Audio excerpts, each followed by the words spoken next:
Meron pala akong gustong ipagkumpara na sunscreen. Kung ano nga bang maganda dito sa dalawang to, and depende sa gagamit din. And maganda nga ba tong isa or maganda nga ba yung isa. So, ito yung mga sunscreen na sinasabi ko. Ito sila. Gemilan o Milan. Ito ay Derma Republic. Meron tong mga kasama na iba't ibang klase ng product. Katulad ng toner, facial wash, serum. Ito rin ay may iba rin kasamang mga product. So, tignan nyo na lang kung magkano. And saan ko nga ba siya nabili? Meron to sa Orange app and Blue app. And etong dalawang to is nabili ko sa TikTok.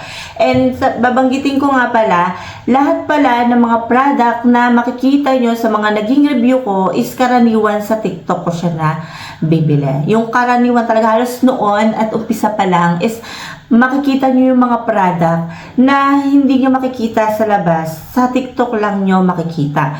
So, eto, nakita ko nga ata to sa ibang lugar, sa, ano ba to, sa department store. Nakakita na ako ng ganito. Yung iba kasi mga product sa TikTok is nakakita na ako sa mga department store. Yung iba, ibang lugar, hindi ko lang sure basta nahagipan ko lang siya ng mukha ko. Sabi ko, ng mata ko, na sabi ko, meron na pala sa department store, ganon. So, lahat kasi ng mga nire-review ko is doon ako mahanap ng mga iba't ibang klase ng product. Halimbawa, ubos na yung mga lotion ko, sunscreen ko, skincare ko, sa TikTok lamang po. Kasi dati, mahanap ako sa Orange app and Blue app, doon ako nag-order at bumibili na sa sariling pera. So, ako kasi nagtatry ako at nagsasearch muna ako kung ano nga ba yung maraming review, kung may bagong labas. Kasi sa TikTok, maraming lumalabas ng mga product. Halimbawa, 1 month pa lang, 2 weeks pa lang, may mga bagong product. Hindi naman sa isang, halimbawa, sa isang ganito lang, may bago na naman siyang labas. Meron nagkakataon noon na talagang sunod-sunod na lumalabas yung product niya sa isang owner yon. Ito ay iba naman. And gusto ko lang din itong i-share ko ano nga ba yung para sa akin na mas maganda. Ito ba or ito? Or kaya sa inyo na mga nakatry, ito ba or inyo? Sa mga hindi pa nakatry, kung ano nga ba yung gusto nyong gamitin sa dalawa. Ito ba or ito? So, ayun. And papakita ko muna sa inyo yung pinaka-itsura nito. May box to. Hindi ko na siya mahanap yung box niya. Ito ay Derma Republic. Derma Republic with SPF 30. Hindi siya 50, 30 PA++. Dalawa yung plus niya.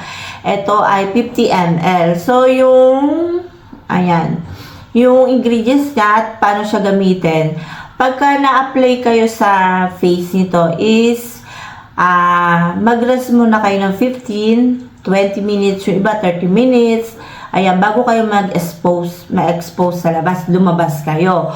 And mag-reapply kayo ng 2 to 3 hours. Yung iba nga 1 to 2 hours, mag-reapply kayo. Depende sa init ng panahon. Kung nasa aircon man kayo, pwedeng 2 hours or kaya 3 hours, mag-reapply kayo.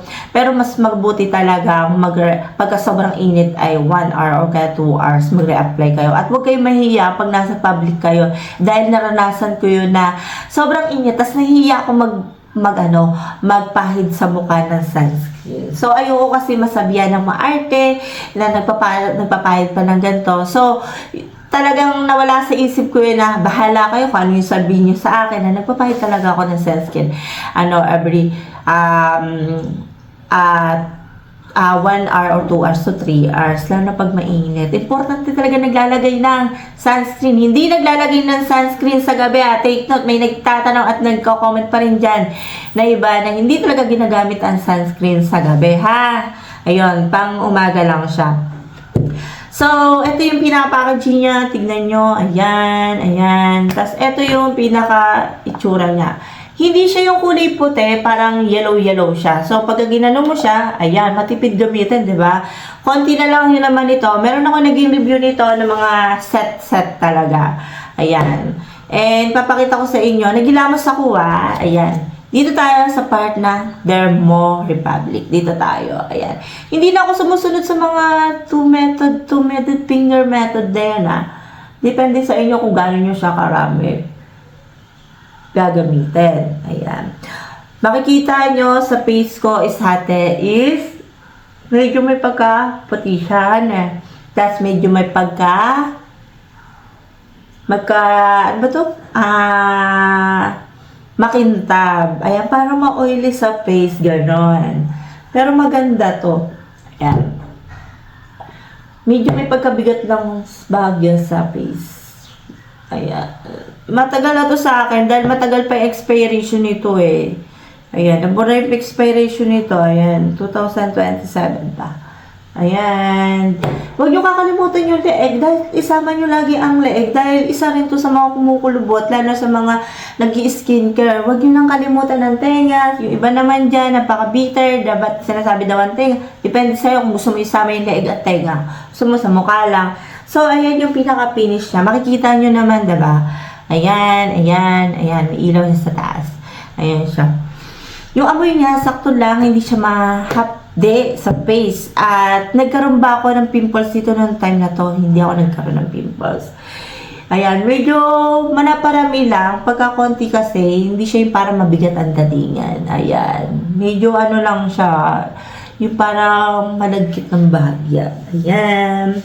Dito naman tayo sa Gemilan o Milan ng pangalan. Glabridin. Ayan. Ito ay with SPF 50 PA++. Yung plus naman nito ay 4. Real protection na nakalagay dyan. Ito yung pinaka-box niya. Ayan. Meron din akong naging review nito. Bali, pinag-versus ko lang siya. Ito, nakalagay dito ay long-lasting protection siya. Mild brightening din siya. Nakalagay. Ito. Multi-botanical nourishment. Nakalagay dyan. Ayan, binabasa ko lang din dyan. Ayan, 30 grams yung pinakalamanan niya. Nagamit ko ba to ng matagalan? Hindi masyado. Dahil meron akong part na hindi ako nagustuhan dito sa paglagay na to. And ito tayo. Finger method tayo. Halos paras ko lang siya. Ang itsura nito ay parang magkakulay silang dalawa. Medyo pagka-yellowish yung kulay na parang white. Ayan siya.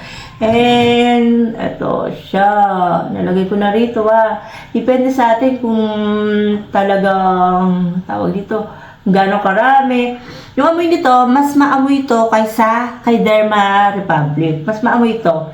Parang amoy panlaba yung datingan niya. Amoy Tide, ganun. Pero mabango siya.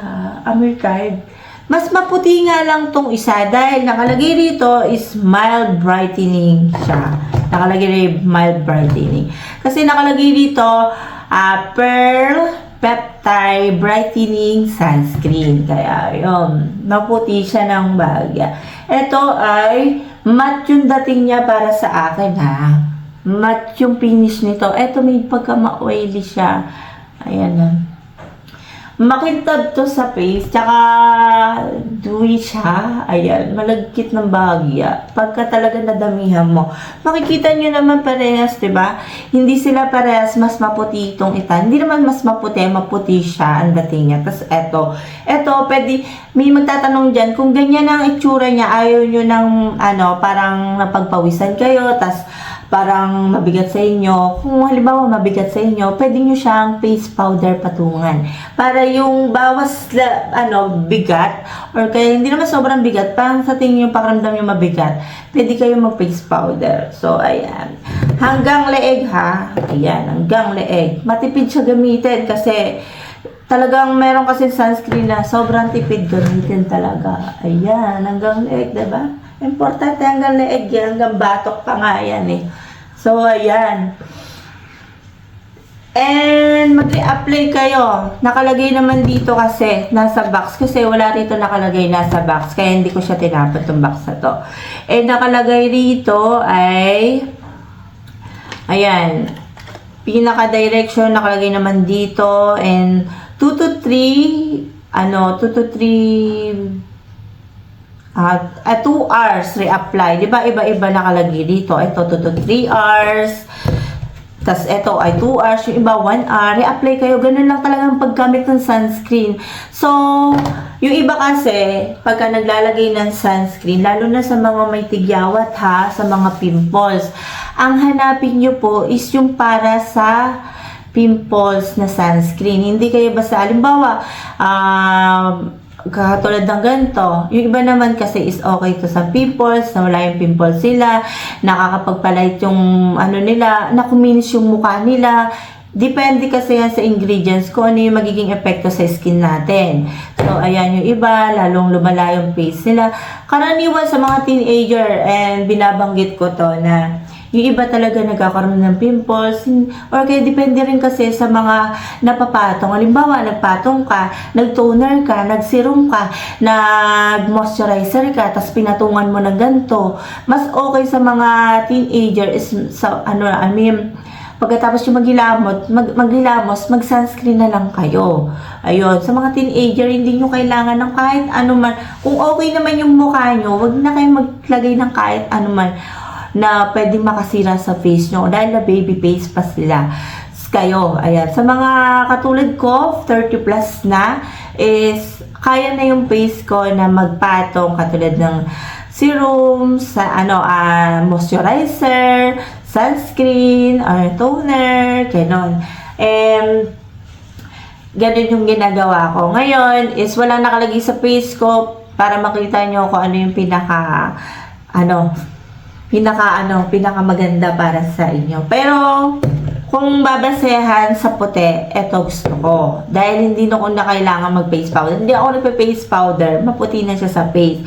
Tsaka hindi siya masyadong super duper mabigat. Kung ikukumpara ko dito. Dito, may konting bigat lang para sa akin. Pero lalo na kung ganito sa umpisa pa lang, tapos lumabas ka, tapos sobrang init, tapos sobrang, lalo mag-oily. Pero maganda yung review nito sa iba. Makikita nyo. Tsaka to. Ito, 299 ko ata ito nabili. Natatandaan ko, medyo mahal. Or 190. Basta tignan nyo na lang, hindi ko na kasi siya matandaan. So, ayun lang yung masasabi ko dito. Shinare ko lang. Ayan. Mapapansin nyo, habang nagsasalita ako, wala ritong aircon or kaya electric fan. Nagpapawis na ako sa part na to. Makikita nyo dyan, nagpapawis dito. Hindi. Yan, dito nagpapawis ako dito sa part na to. Kasi ang sunscreen, minsan talaga, pag sobrang init, is mapapansin nyo, lumalabas, nagbo-moisture yung lumalabas ng konting pawis. Ayan, dito, nagpapawis na ako. Dito, wala siya. So, ayun. Ayan, makikita nyo may pawis dyan. Tapos dito, wala masyado. Ayan. Ayun. Kung ipagkukumpara ko, dito ako sa part na to. Dito, napapawisan na ako dito sa pinaka-eyebrow. Tsaka, ayan, dito. Ayan, dito nakikita ko talaga. Tsaka rito, pinagpapawisan na ako. So, ayun lang yung masasabi ko dito sa sunscreen na to. Shinare ko lang. Sa mga pregi, magtanong muna kayo sa inyong OB ko ano yung dapat nyong gamitin. Ha? And sa mga sensitive skin, sa mga may skin asthma, magtanong muna kayo sa inyong dermatologist. Lagi-lagi ko yung sinasabi sa inyo, and especially uminom kayo na maraming tubig lalo na pag nasa labas kayo. And mag-search muna kayo bago muna kayo gumamit. And sa mga beginners is mag-test muna kayo sa part na mga ganito. Huwag nyo idiretso kasi pwedeng magkaroon ng reaction, redness, or kahit anumang pwedeng makasira sa face nyo. Importante yun na mag-test muna kayo. Ayun lang yung masasabi ko dito, and see you next vlog. Bye!